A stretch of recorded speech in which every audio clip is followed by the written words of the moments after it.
Hi, good afternoon, and I'm going to pick up where we left off in regards to depression. How is the brain affected when a person has depression? Well, that's a question we should all ask ourselves.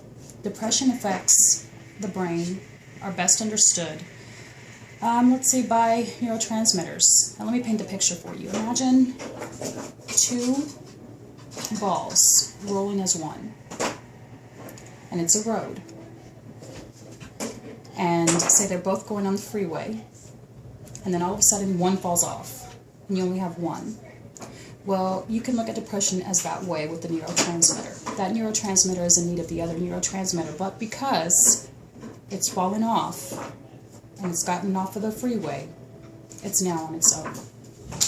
So neurotransmitters are chemicals that make or secrete in what we call a certain serum in order to communicate with other neurons throughout the brain. The levels of serotonin and the way the brain is transmitting these fluids causes the emotional part of the brain to go out of whack and in some way say, just, you're not there, right? Well, the levels of the brain are affected when norepinephrine, dopamine, and serotonin, and which these are the fluids. I want you to understand that these are the fluids in the brain that help your neurotransmitters flow correctly through your brain, leveling you emotionally and giving you that stability that you need. Now, let me give you an example of what I mean by stability. Okay, so you wake up one morning, you're happy, right? And then all of a sudden, that happiness is just gone. You go from this to this in less than 5, maybe 10 seconds. Well, that fluid that runs within your brain helps you level, helps you stay where you need to be. And so I want you to look at it that way, as a glass of water, and all of a sudden it's empty, and you fill it again. Those are your balances. When these fluids are low and are not producing the way that they should, this further enhances the depression state of people and your psyche. There are different types of psychological disorders and medicines that can regulate this, but these are fluids that are natural and that are said to help with depression. And sometimes medicine helps, sometimes it doesn't. It just depends on the person and the severity of the depression. When the brain is examined via imaging scan, the decreases in the neurotransmitters are very visible. The activity of the brain then concluding the low levels of these fluids that lead to the depression and the feeling of inadequacy or uncertainty or unhappiness. Let me give you an example so that way you can paint the picture. Okay, imagine a car and a radiator, and then you see smoke coming out of the radiator, right? Okay, well that means that the fluid in the radiator is running low.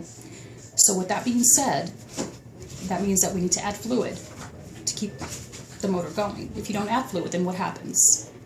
It breaks, it decreases, something happens, right? So that's the example that I want you to imagine when you're thinking of depression. A car running low on radiator fluid, and then all of a sudden it cracks, it breaks, and it's done. So this is something that you need to keep in mind when you're dealing with someone with depression. Full understanding of one's chemistry and also their genes, it affects and plays a big role and part in the brain waves for depression. Understanding one's personal stress levels and coping styles, and understanding the complexity of the depression.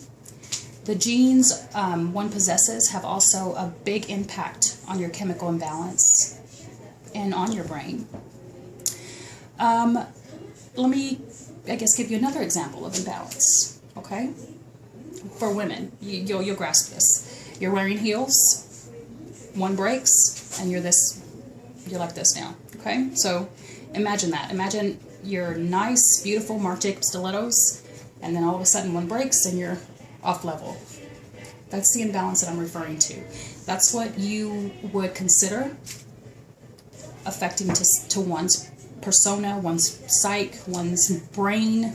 It all has to do, again, with your chemistry, the imbalances of your your genes, all of that. All of that is tied into one big ball. Now, so now you're much more familiar with the many faces of depression and the many effects that it takes on your loved ones and friends.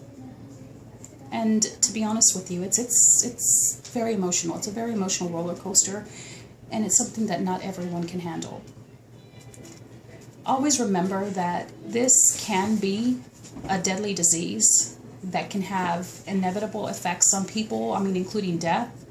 So I leave you with this in mind and following, and just be watchful. Just be watchful of your loved ones and understanding the look, the help. Life is short. Live it happy and with a purpose. And just be happy. Just understand that, things happen in life, and it just depends on how we handle them. But there's always help out there.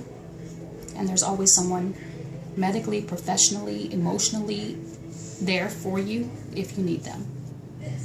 Thank you.